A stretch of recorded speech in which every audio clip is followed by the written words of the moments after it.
Excuse me. All right. Well, good evening and welcome to episode number 59 of Freedom Matters Action Group.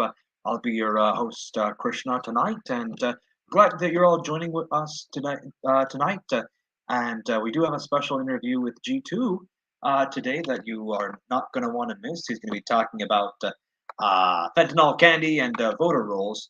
But before that, we'll go over a couple of public service announcements as well as a couple of big news stories. So yeah, get ready. Um, so one of the things I want to talk about is an upcoming event that's going on not this Saturday, but the next Saturday. So that Saturday, October 15th. So not day after tomorrow, but the Saturday following that.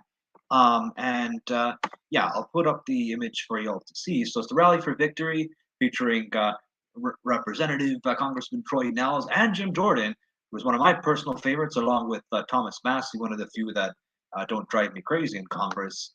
And as it says, it's free to the public. So definitely thanks to all the nine sponsors there, as well as everyone else that is making the event possible and free for the public. So you definitely don't want to miss that if you are in the area. And so that's number one. Number two, I do want to point out and call out the cowards, the Democratic cowards that have refused to come on our show. Even though in some cases we have interviewed their Republican opponents who have shown courage in coming and talking to us. So one of them is Solomon Lalani, who is competing against Dan Matthews, who FMAG is endorsing. And he has we have reached out to him to come on our show, but he has not yet taken the call and shown courage to come on our show and tell us why we're wrong. If we're wrong, we're not. But yeah, I mean, it just comes to show that if he's not willing to come on our show, he most likely can't prove us wrong or defend himself, because if he could, it should not be a problem for him to come on. And so there he is. There's the coward Suleiman Lalani, who's doing a disservice both to democracy and to the people by not coming out and publicly stating his positions and pressure testing them against getting grilled like here in FMAG. So that's coward number one. The second coward is Sheila Jackson Lee. So as you all might remember, she is the incumbent congresswoman for Congressional District 18, who we're trying to get rid of and trying to replace with Carmen Maria Montiel, who had the courage and the dignity to come speak with us twice, whereas this coward, Sheila Jackson Lee, has chosen to not yet come on even a single time. And finally, the third coward that I want to showcase for y'all tonight is none other than Ron Reynolds, and here he is. He too, has been invited to come on our show and defend himself and his positions, but he chooses not to. Instead, he chooses cowardice and to continue pushing things that violate our fundamental rights and liberties, and therefore violate his duties and job description as a elected official. So those are the cowards that we have on that we've tried to get on that have refused to come. And in addition to that, I do also want to flash up this other image about KP George. So this one is a campaign sign, along with truthful signs about how he loves masks and he kept our kids out of school. And so, as a reminder, that's why we need to get rid of him by voting for Trevor Nels in the upcoming election here in November. And as I mentioned last week, the voter registration deadline has passed. So, yeah, I mean, if you registered to vote, good for you. If not, then, I mean, I probably have to say that's on you, and you'll just have to get in on the next one. Okay, so now I do also want to mention that our brother show IAC, the Indian American Conservatives of Texas, did interview Alexandra Miller, who FMAG is endorsing for the county judge.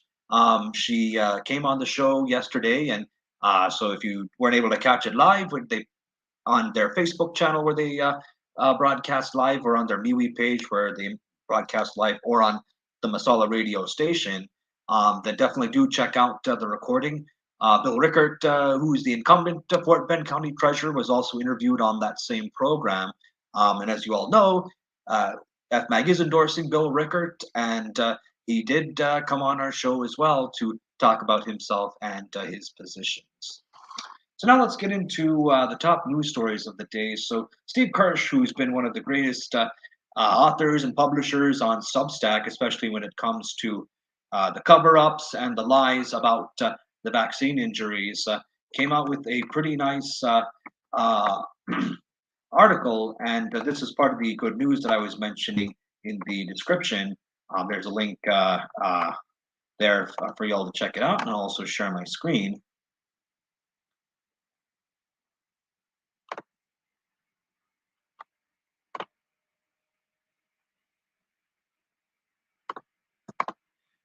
Okay, just give me a couple seconds. Yeah. Okay. So there, as the title says, if you're a healthcare worker, you can now tell your story without any fear of retribution. I mean, which is great because I mean, this is how it should have always been the case. So even though this is like 2 years, if not longer, too late, at least now it can be done. So it's incumbent upon all of us as well, especially as well as the healthcare workers to report these vaccine injuries, especially these deaths, as they see them coming, and to not to be derelict in their duty to do so. I mean, from what I understand, a failure to properly report a vaccine injury or death in the VAERS system is a federal crime. And beyond just being illegal, it's also unethical. So it should be done even if there is no law that's compelling it or mandating it. Yeah, I mean, just like the old adage, I mean, if you see something, say something. I mean, this is especially where it needs to be done. And so that's the article by Steve Kirsch. And so the link that healthcare workers can submit their uh, observed injuries is this link that I'm sharing on my screen. And it will keep your information confidential. So if you are still worried about any retribution or reprisal, just know that your contact information will be made confidential. And then here, just like I did with the Steve Kirsch article, I'll also put a link in the banner for that. So that's that. And then the second news story I want to mention is, well, first of all, I do want to call back to episode 49 with our interview with Greta Crawford, which was our highest viewed video and really a just incredible interview and show, beyond what I can say in words about how, she talked about her experience where the hospital told her that she would be put on a ventilator and she would die. And so, yeah, I mean, now healthcare workers at least can report on it without having to worry about retaliation. So, I mean, again, I mean, just like how Greta showed her courage to come on our show and talk about it, as well as many others. I mean, there's no excuse for healthcare workers to continue to be cowardly in doing their duty, both their ethical duty outside of the law and now their duty within the law to report these vaccine injuries and deaths, as they're happening. Because if we care about, protecting people and care about people and making sure they don't get hurt, then I mean, this should be a no-brainer. But sadly, it isn't. And that's why we're talking about it here on FMAG. And so, speaking of vaccine injuries, J.J. Watt, who for most of his career was a defensive end for the Houston Texans here, but he looks like he's now on a different team. Yeah, it looks like the Arizona Cardinals. So he is another celebrity that's suffered a vaccine injury and atrial fibrillation. Of course, I mean, the source, the Liberty Daily, even mentions that no one has like officially confirmed that it's a vaccine injury, but I mean, come on, we can be pretty darn sure that it's got to be that. And until somebody proves it's not, I mean, that's going to be the prevailing wisdom and truth. The burden of proof is on any deniers to prove that J.J. Watt's atrial fibrillation, as well as the injuries of all other celebrities and all other people, even non-celebrities who've taken the jab, is not jab related. And I even recall, Aaron Rodgers going on Joe Rogan's show talking about how he was one of the like few NFL players that didn't take the COVID jab, and he was telling Joe that the reason he didn't do it is because when he asked if the players could sue or get any retribution or like damage rewards, any compensation for any injuries they would suffer if they took the jab, they said no. And so that was the main reason that Aaron, or not the main, maybe not the main, but certainly a big reason that Aaron Rodgers mentioned and gave to Joe Rogan as to why he had refused the vaccine. And I'm sure there are others that maybe aren't as big as Aaron Rodgers that, or maybe might not be making the media buzz. But I mean, yeah, I mean, unfortunately, it's not all of them, which it should be, because if all of them did refuse, then there would be no football, and the backlash would be too big for the NFL to continue pushing this evil BS with the mandated COVID jabs. And so yeah, be healthy.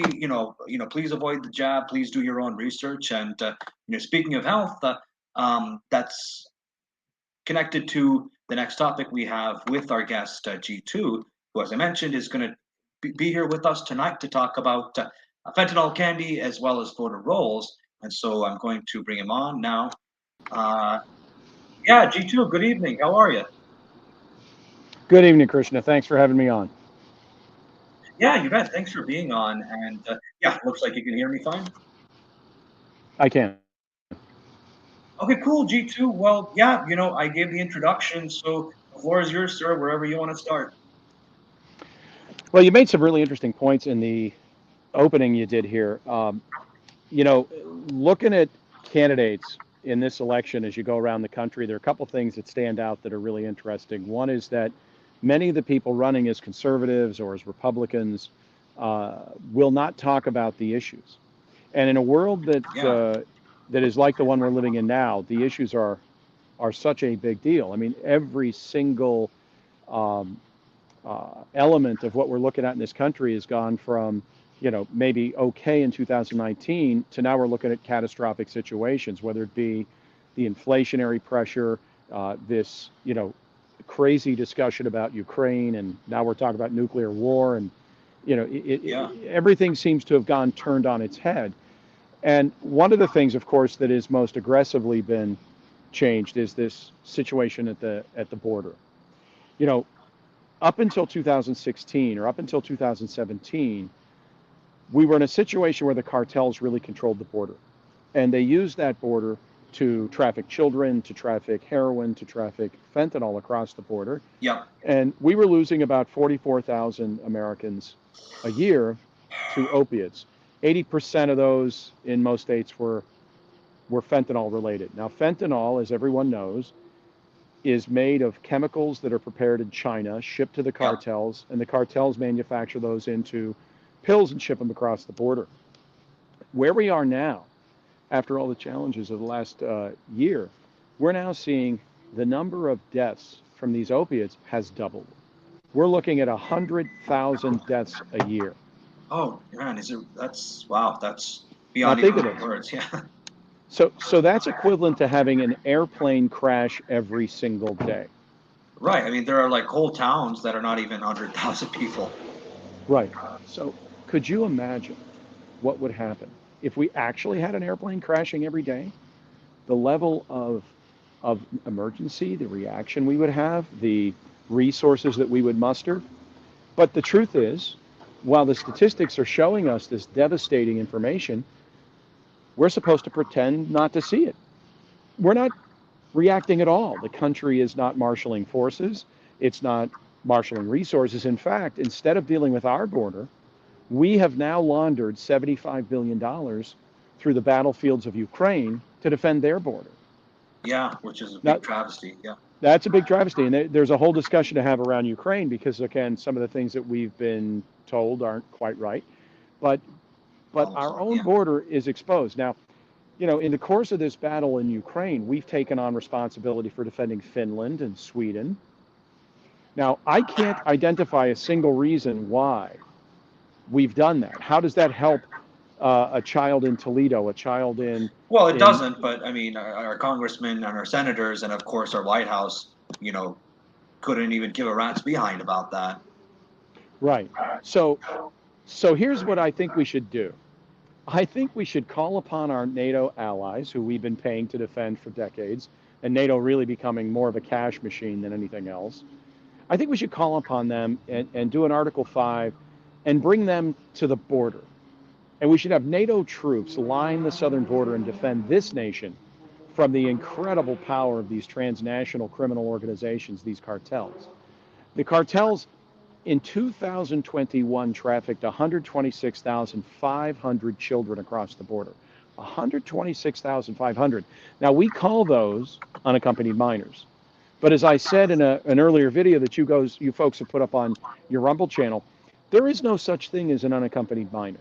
Every one Right. of those Yeah. children is delivered by a cartel. Every one of those children is brought over for a specific purpose, whether to anchor additional immigration in the future, whether Yep. to be delivered to a relative, or whether to disappear into the child trafficking world where they suffer horrific realities.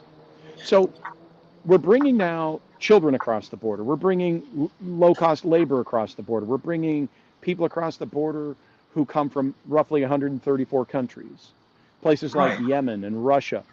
And and we're still told to believe that there are only 11 million illegal aliens in this nation, and that they're all here because they're striving for a better life and they want to get out of Honduras. Right. It's probably a lot more than 11 million. I mean, following what, Ann Coulter has been saying, like they've been saying 11 million for like the past couple of decades. So more likely than not, that's way understated. And Well, yeah, I mean, it's like just like you were saying, we are spending like upwards of $70 million, fighting in Ukraine, when instead we should be using our own military forces defending our own border from yes. illegal immigrant invasion. Until that border wall is constructed, that's what needs to be done. And it pains me to say this, but it's really like frustrating and disgusting that our governor here, Greg Abbott, has not mobilized the National Guard at least as much as he should and can, to defend our border in lieu of Joe Biden's obvious lack of cooperation. Yeah, that definitely is Governor Abbott's greatest failure, is his refusal to really ramp it up. I mean, what he could do, similar to the Guardian program for schools. I think the Guardian program is Florida. I think there's another name for it in Texas, where you're allowed to have armed teachers. We should have the National Guard, and we should have possibly militias defending that border in lieu of the federal government doing it. And the truth be told, rather than using special forces to evaluate Chechen threats to Ukraine and help Ukrainians defend Ukraine, we should be using those Yeah. special forces units to take out cartel operations in Texas, or in Mexico, rather, across the border from Yeah. Texas.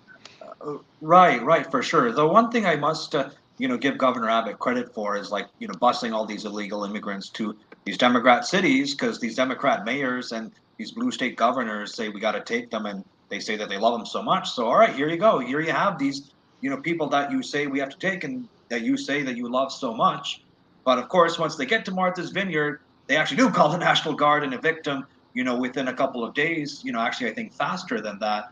And, and another missed opportunity by Greg Abbott was during the debate he had with O'Rourke. Last Friday it was like 6 days ago. Where he was asked about why he only sends them to Democrat cities. And he was weak in his answer because his answer was, oh well, these Democrat cities have the infrastructure to handle them, which is a not true. They don't. I mean, nobody does. And B, he should have doubled down on the fact that these Democrat cities keep demanding and yelling at the red states and red cities to take them when they aren't pulling their weight and doing their quote unquote fair share. And the strongest thing he could have said that I wish he did, but I'm not surprised he didn't, is that he will continue to do this, sending the immigrants to these illegal immigrants to these blue cities and these blue states until Joe Biden and Kamala Harris like cooperate and get their rear ends out of their heads out of their rear ends to defend the border with troops or whatever else, and then to allocate the money and the resources to build the wall.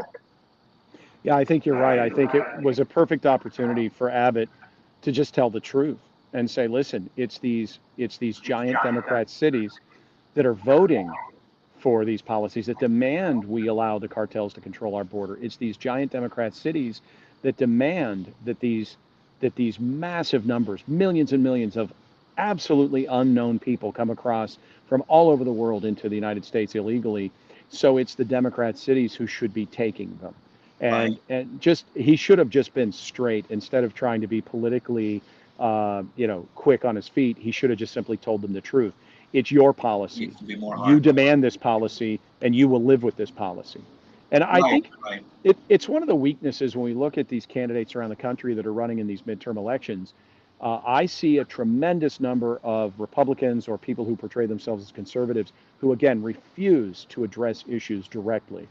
And there's never been a time in recent history where the stresses on the American family have been more clear, where the attacks on our schools have been more clear, where the inflation problems, the food issues, the energy issues, where we've had such great opportunities to talk about real issues and take firm positions. And it's very disappointing to me that many candidates refuse to. So I would say if you've got a candidate that you're interested in, and you get a chance to talk to them. You should seek out a chance to talk to them if you haven't, and you should demand that they explain their positions on critical issues like schools. Now, coming Yeah. back to fentanyl, And we have, like as I mentioned in the beginning, like, I showed images of like a few cowardly Democrats that have refused our invitation to do exactly that. And Governor Abbott, like, you should be listening to, how hardcore like you should be on the border issue and busing these illegal immigrants out. So I mean, yeah, well, that's the beauty of a group like Freedom Matters Action Group, that you folks go out and you do ask those hard questions and you go meet with these elected officials right. and demand that they take a position. And we just need more and more of your listeners and your audience to go do that and to put these folks under pressure. You come back to something like the opiate problem, Yeah. where we've got now fentanyl killing so many people that it's the number one cause of death for 18 to 45-year-olds. Right, and people don't really see that, at least not like immediately, like just in their own like neighborhood or backyard. Like they see the gas prices because every time you go to the pump, oh my God, like it's $3 higher than it was under Donald Trump, or in some states even more. But like the fentanyl problem, G2, I get the sense is a lot more subtle and a lot more hidden. Because I think, weren't you saying that like the fentanyl gets into like the candy and other like forms of junk food that again is very hard to immediately detect the fentanyl. Well, what they've begun to do is bring it across the border disguised as Skittles and Nerds, the popular Mm. candies. And of course, that's particularly dangerous around Halloween. But they're bringing it into the country disguised as candy. And when it's manufactured, of course, it's not manufactured with the highest level of quality standards. So when a pill filled with fentanyl is produced, it can have what's called hotspots in it. And a hotspot is where there's a specific concentration of fentanyl in a pill. Now, Hmm. if a Okay. child or even an adult get one of those pills that has a hotspot and they ingest that fentanyl, this Narcan shot, that is not going to help them. There's nothing that's going to help them. If you consume a pill, knowingly or thinking that it's candy, and it's got a hotspot, you are dead. There's no way back. And so that is why we're losing so many Americans every day. And again, think of that. It's as if an airplane crashed every single day and we ignored it. You're right. People see that their cousin may have been injured or killed. They may know that the neighbor across the street or somebody across town was injured or killed, but they're not being presented with the actual statistics. You know, we are killing so many Americans with this border policy that Yeah. since Biden was inaugurated, we would probably, if we, I don't have month-to-month data just now up to this most Mhm. recent month, Yeah. but Mhm. but it's probably about 150 bodies, 150,000 bodies that we would stack up that have been killed by fentanyl, heroin, and opiates. And again, the majority of it is fentanyl now. Now, if you think about the opium wars. Go back to like 1840, 1842, that kind of time frame, when England was buying tea from China and paying the Qing dynasty with opium. They were paying the villages and the traders with opium. And Oh, opium okay. Yeah. began to be such a problem that the Qing dynasty said no more. Well, England didn't want to pay for their tea. I'm sorry, they were buying tea. They didn't want to pay for Yeah. their tea with silver. They Right. wanted to pay with opium. So they simply rolled ships into harbors and blew up Chinese cities until the Qing dynasty agreed to allow them to continue doing it. But it was a major Wow. issue of contention. It was outlawed, and it was literally a war. There was a second war with, I think, Yeah. the French and the English involved. Now, the Chinese learned that lesson, I'm sure. And when they set out on their path to attack the United States with what they call is unrestricted warfare, they have several elements to that. One is to take high value jobs out of the U.S. and leave the U.S. with jobs like baristas.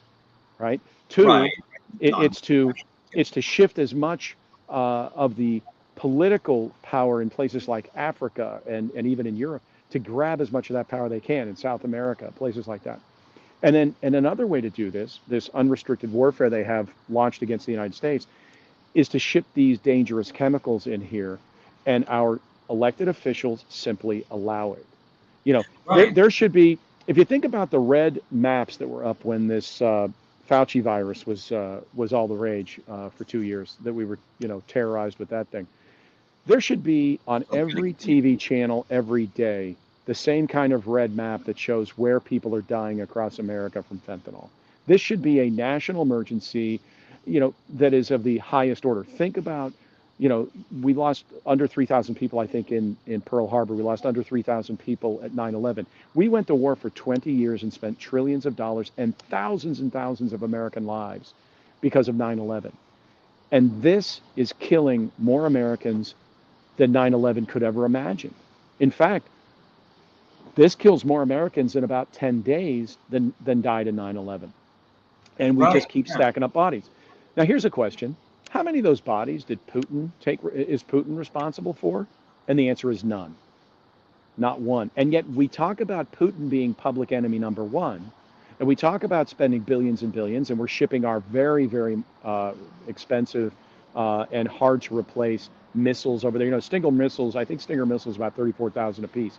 We have depleted our Stinger missile inventory such that if there is a problem with China, we may not have the missiles we need to go fight it.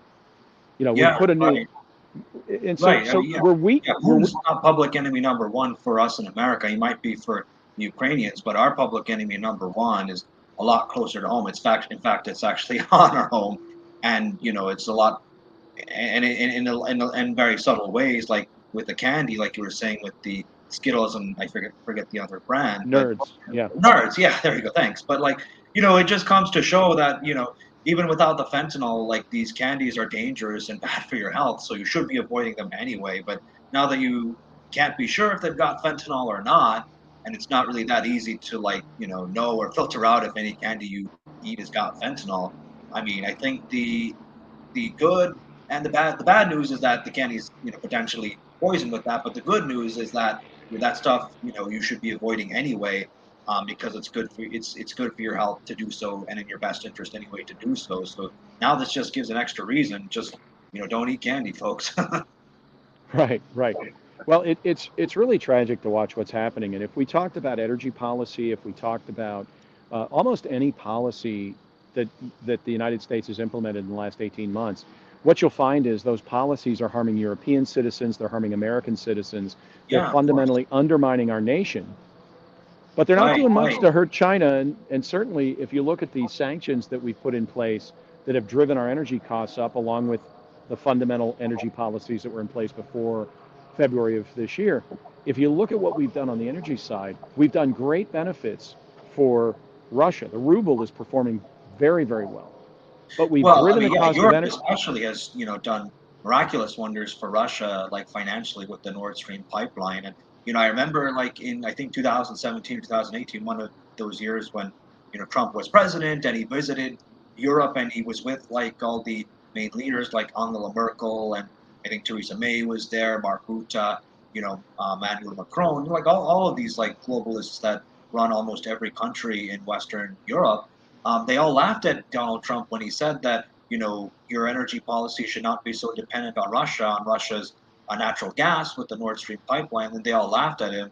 And now like they're all getting like terrorized and sort of held by the what by Russia, just because they've shut down all their coal plants in Europe and now they're dependent on liquid natural gas.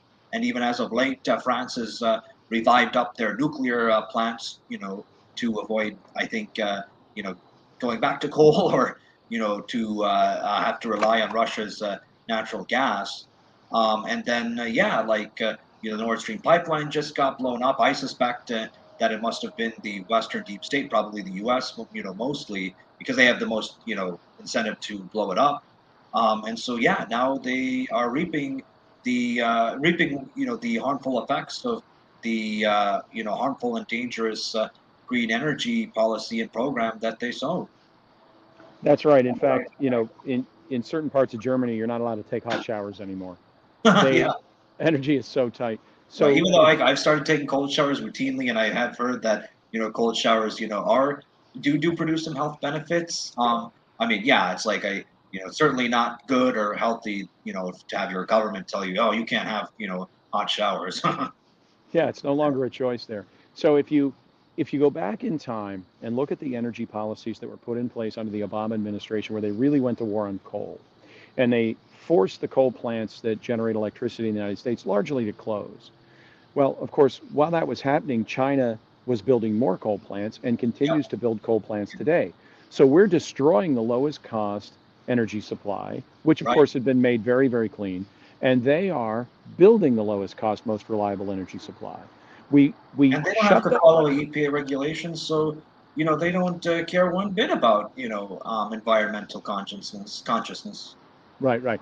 So they close those resources for us and they push us to greater dependency on natural gas for generating electricity. I think our electricity, about 40% of it is generated with natural gas now. And then Biden comes in and he begins contracting our natural gas drilling activity. He launches immediately this war on natural gas, and Fracking. you remember he suspended all the new leases for a Yep. while. There've been litigation around that that's gone back and forth. Yep, He and he's raised also the now cost. depleting the strategic petroleum oil reserves. He raised the cost of natural gas drilling. He increased the fees for drilling on public lands. He did a lot of things that were making it incrementally more difficult to produce natural gas in the United States, all the while making us again more dependent on natural gas. Well, with Trump's regulatory regime, we were drilling lots of holes and finishing lots of wells and creating a lot of natural gas. So they began investing in these LNG ports. Now, and we weren't allowed to export natural gas. We didn't have the capability before. Now we've got this ability to export to Europe.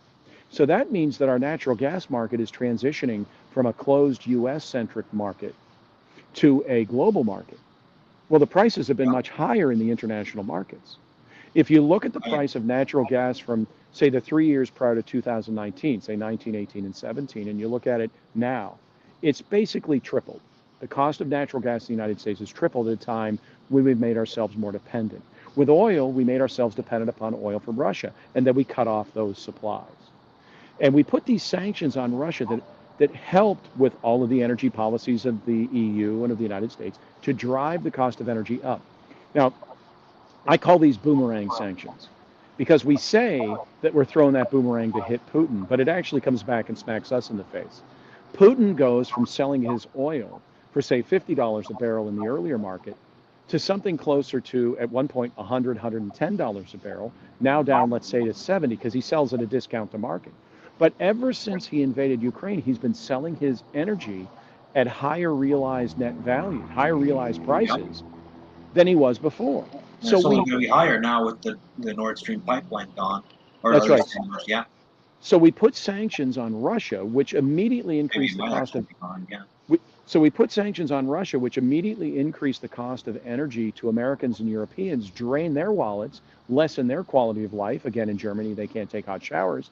And meanwhile, we're increasing the strength of the ruble and improving the Russian economy because they're selling at greater values. Then that Nord Stream thing. I heard a former CIA officer talk about how sure he was it was Russia that did that. It was the most convoluted, twisted logic you could imagine. Yeah. There is no argument that makes it logical that Russia would cut off its access to the Right, because they're European cutting off markets. their primary income source and money source, so it would be their disadvantage to be cutting it off. Exactly. And it also reduces their leverage against the other markets they sell to. Now, we could settle this war Right. tomorrow. If the United States would allow it to end, it would end tomorrow. But we, of course, don't want it to end because we want to launder more money through it.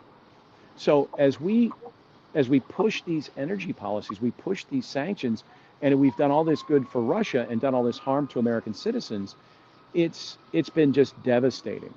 So that what I'm struggling with right now is I've been trying to find a policy that's been implemented by this Democrat administration that has been helpful to American citizens, that Yeah. has been helpful to European citizens. You Yeah. know, I mean, I can't find a single one, and there. Nope. and certainly nothing they're doing, as far as uh, protecting and enhancing the integrity of our elections, or making sure voter rolls are clean, has not been done either by this current administration. No, no, it has not. And if you think about, what you would do with natural gas now having tripled the cost of gas in the United States, you would simply stop shipping to Europe, right? You just stop those shipments. You'd shut down the LNG exports because we need the energy here. The market's too tight. Yeah, Well, with Nord Stream blown up, do we have the option of stopping our shipments to Europe? No. If we don't ship natural gas to Europe, they freeze. yeah, So yeah. now we've locked in this, what is now a detrimental export of natural gas because the markets are tight and we need the energy. We've locked that in. We've increased European dependency on the United States. And for what? Russia's still selling its energy off to other markets and doing quite well. India primarily, yeah. So, you mentioned there for a second the voter rolls, and Yeah, and this is something that we should all think about going into 2022, the and general beyond. election. Yeah, We we know, and there's a preponderance of evidence nationwide. It's beyond argument now. We know that there is deeply embedded, very sophisticated election fraud mechanisms that are in place across the United States. We've yeah. seen local 2000. and We've seen local and state governments transition from uh, one form of leadership to a completely radicalized leftist leadership in counties and townships and states all over the country. And we know that this isn't happening because suddenly Americans woke up and hated themselves. So, so we have to think carefully about what's going to happen. We just went through a series of policies, all of which were put in place by this administration, all of which harm the United States, all of which harm U.S. citizens. Our only redress is to go to the polls and vote. And in order to overcome what is happening in our elections, it is clear what we must do. We have to go out as individual citizens and talk to as many people as we can talk to who are influenceable. I'm not talking about the radical sheep who have been captured by the media Right, and right. Yeah. can't think. I'm talking about anybody we can reach, whether they be neighbors or family members or coworkers. We need to go talk to everyone we can talk to, make sure they get registered and make sure they vote. If in Well, fact, they needed to have been registered already, at least here in Texas, because the deadline's passed. But yeah, point taken. yeah, in Texas the deadline's passed, but some other states it hasn't Yeah. yet. There's still some time. So get them out there to vote, even if you have to drive them to the polls. If you believe they're going to vote for candidates who will take positions, who will take action, who will implement policies that will benefit the United States and our citizens, then you need to get to those polls because we have to get such a huge turnout on November 8th that we break the algorithm. We have to overwhelm the Right, algorithm. right. That's in fact what happened in 2016.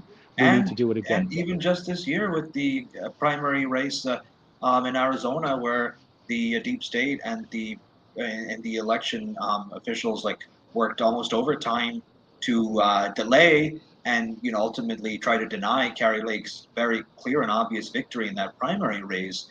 But because the voter turnout was so high, and that large number of people came out to vote for Carrie Lake, they couldn't pull off the fraud effectively and successfully. And so, yeah, to your point, and to the point that I've been raising here on this show, as well as many others, we all can't succumb to this attitude that, oh, well, they're going to do election fraud anyway. So, even if I vote for the right person and the right policies, like they're just going to steal that and to nullify that. No, I mean, we all have to do it in large numbers. And that has proven to be a way to overcome the fraud, and that's the attitude that we must carry into this: is to go out and vote and encourage large numbers of people to vote so that the fraud can't be pulled off. Right. You're right. And remember this example in Georgia from May of this year. There was a Democrat primary, three candidates, and the candidates were ranked after the election closed, 1, 2, and 3. Yeah. Well, they made a mistake. The candidate who came in at third place went to her own precinct and noticed that she had no votes. She was quite Oh, sure that she'd voted for herself, and she believed that her husband has, although yeah. I guess you can't prove it. So she went and saw no votes, and she said, wait a minute, that can't possibly be. She got a recount. And on the recount in this primary, they found out that the candidate who the Democrat Party wanted to win, got the lowest number of votes in reality.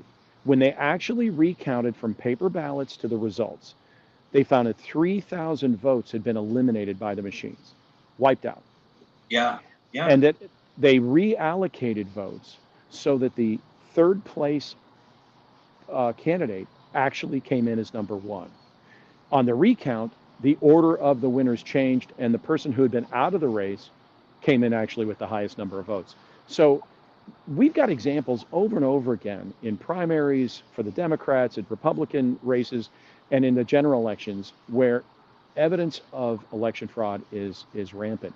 But we yeah. can break the algorithm. We need everybody off the couch and in the polls on Right, November 8th.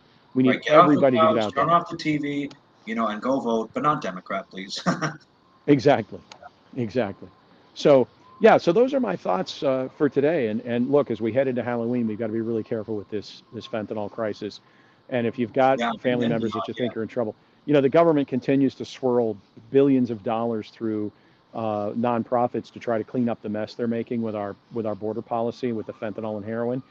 It'd be much wiser to stop the importation, to fight the cartels, to fight the Chinese, to stop this attack, but it's much more profitable just simply to swirl the money through the nonprofits. So I'm sure there's some nonprofits that are working hard to try to clean up this mess. I want to stop the mess. Let's find candidates who will plant their feet and fight the border. And for the candidates that are in place, the people like Abbott, it's incumbent upon us as citizens to go to these elected officials and demand they take more aggressive action.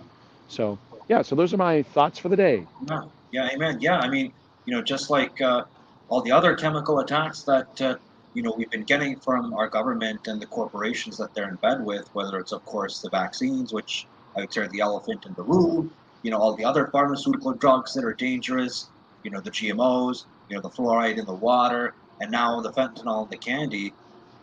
We've seen that our government is shameless in attacking us, through all these subtle chemical ways. And it's incumbent upon us as we the people to not only know that, and it's not that hard to know that. All you got to do is tune in FMAG, which you should be doing anyway, um, and then to consciously make the decisions to avoid all these dangerous chemicals that the government and their proxy corporations are pushing. Like again, whether it's the vaccines, the other drugs, the fluoridated water, and the fentanylized candy. Yeah, I got to tell you, the work that you at FMAG are doing and other grassroots groups around the nation are doing is absolutely mission critical. The citizens have to save this. The citizens have to be active in the elections and active in these policy discussions. The citizens have to step up and force the political parties and the elected officials to act. And, none are doing better work than FMAG. You guys are just doing a great job in Texas. Well, we appreciate that, G2. And yeah, we'll definitely keep continuing to do that, encouraging others to do it. And yeah, as we've seen, our elected officials are not are not always trustworthy. Quite frankly, rarely, and they can't be relied on to properly do their duties and not abuse their powers. So it's incumbent upon we, the people. It's our duty to hold their feet to the fire and peacefully resist and not comply with them when they do go out of bounds and abuse their power. And like I've heard many times, if not you, then who? If not now, then when? You couldn't be more right. This is it. All hands on deck. Every shoulder to the wheel. It's up to all of us to take action. Amen. Yep.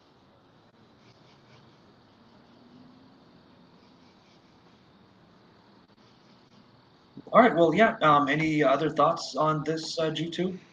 I think that we've covered a lot of ground here, and I look forward to chatting with you again on other issues as maybe even as we come closer to the election. Yeah. Yeah. And there's so much to talk about, so much to cover. But I do appreciate you giving me a chance to come on and share some observations. Yeah, for sure. Yep, definitely.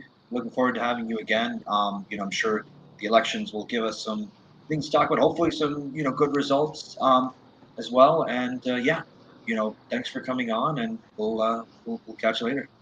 Thank you very much. Bye bye. Okay. All right. Take care, G2. Good night. Yeah. Well, all right, folks. That was G2, and that's going to do it for our show today. As always, we love you all, and we love you all for tuning in and for sharing our videos. And as always, we look forward to seeing you again next week here at 7 p.m. Central Time. Good night.